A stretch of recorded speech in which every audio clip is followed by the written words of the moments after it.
और news room live में अब आपको सीधे लिए चलते हैं तेलंगाना के महबूब नगर, जहां प्रधानमंत्री नरेंद्र मोदी एक रैली को भी संबोधित कर रहे हैं। साथ ही तेलंगाना में हजारों करोड़ की विकास परियोजनाओं की सौगात देने के लिए प्रधानमंत्री मोदी मौजूद हैं। 13,500 करोड़ रुपए की योजनाएं, अलग अलग परियोजनाएं, इसके लिए मैं आप सबको बहुत बहुत बधाई देता हूं।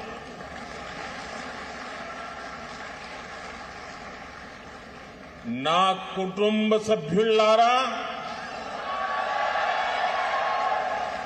मुझे खुशी है कि आज मैंने कई ऐसे रोड कनेक्टिविटी प्रोजेक्ट का शिलान्यास और लोकार्पण किया है जिससे यहां के लोगों के जीवन में बहुत बड़े बदलाव आएंगे। नागपुर विजयवाड़ा कॉरिडोर के जरिए तेलंगाना, आंध्र प्रदेश और महाराष्ट्र में आवाजाही बहुत आसान होने वाली है। इसके कारण इन तीनों राज्यों में ट्रेड, टूरिज्म और इंडस्ट्री को भी काफी बढ़ावा मिलेगा। इस कॉरिडोर में कुछ महत्वपूर्ण इकोनॉमिक हब्स इसकी पहचान की गई है।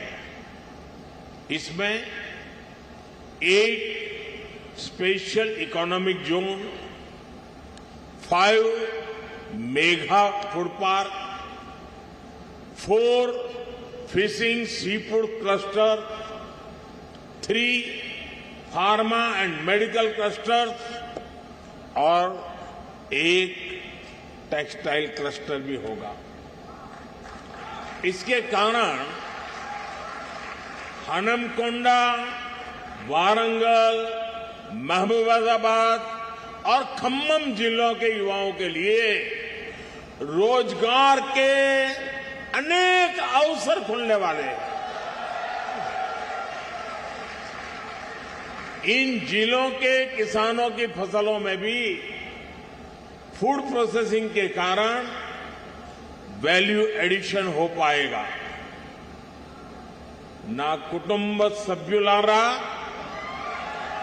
तेलंगाना जैसे लैंड लॉक्ड स्टेट के लिए ऐसी रोड और रेल कनेक्टिविटी की बहुत जरूरत है जो यहां बने सामानों को समुद्री तट तक पहुंचाएं और इनके एक्सपोर्ट को बढ़ावा दें। दुनिया का बाजार मेरे तेलंगाना के लोग कब्जा करें।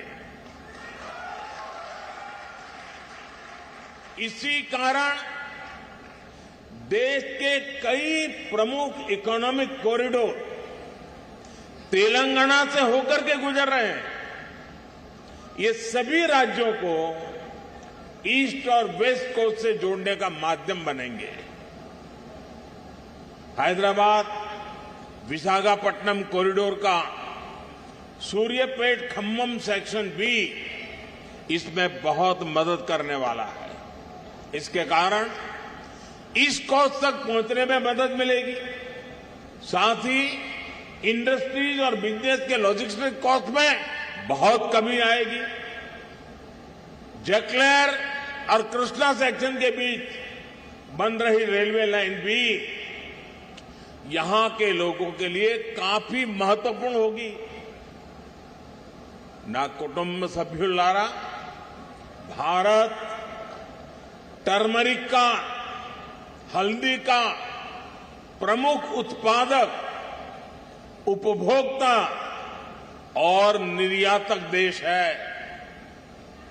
तेलंगाना में यहां के किसान भी बड़ी मात्रा में हल्दी की पैदावार करते हैं। कोरोना के बाद हल्दी को लेकर जागरूकता भी बढ़ी है और उसकी दुनिया भर में डिमांड भी बढ़ी है। आज ये आवश्यक है कि हल्दी की पूरी वैल्यू चेन में उत्पादन से लेकर निर्यात और रिसर्च तक और अधिक प्रोफेशनल वे में ध्यान देने की जरूरत है, इनिशिएटिव लेने की जरूरत है। इससे जुड़े एक बड़े फैसले की आज मैं तेलंगाना की धरती से घोषणा कर रहा हूं। केंद्र सरकार ने हल्दी किसानों के लिए हित के लिए और उनकी आवश्यकता को देखते हुए और उनके लिए भावी जो संभावनाएं हैं उसे देखते हुए नेशनल टर्मरिक बोर्ड के गठन का निर्णय किया है।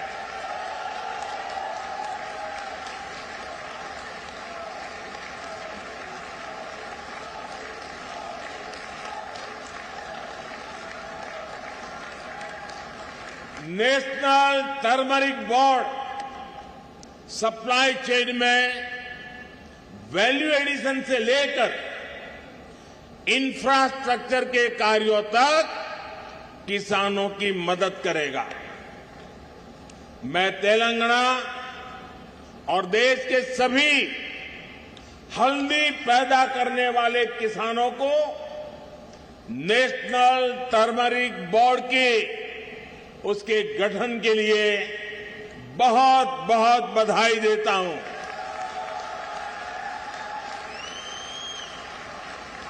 ना कुटुंब सभ्युलारा, आज पूरी दुनिया में एनर्जी और एनर्जी सिक्योरिटी इस पर बहुत चर्चा हो रही है।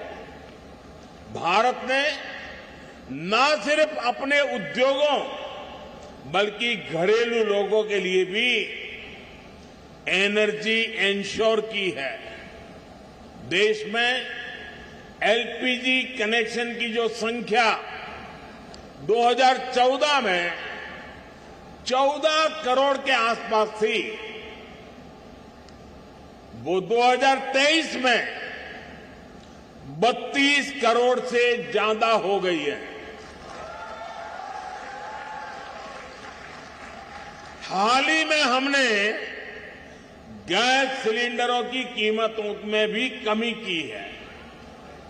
भारत सरकार एलपीजी एक्सेस को बढ़ाने के साथ अब इसके डिस्ट्रीब्यूशन नेटवर्क का भी विस्तार करना जरूरी समझती है। हासम चेरलापल्ली एलपीजी पाइपलाइन अब इस क्षेत्र के लोगों को एनर्जी सिक्योरिटी देने में बहुत बड़ी सहायता करेगी।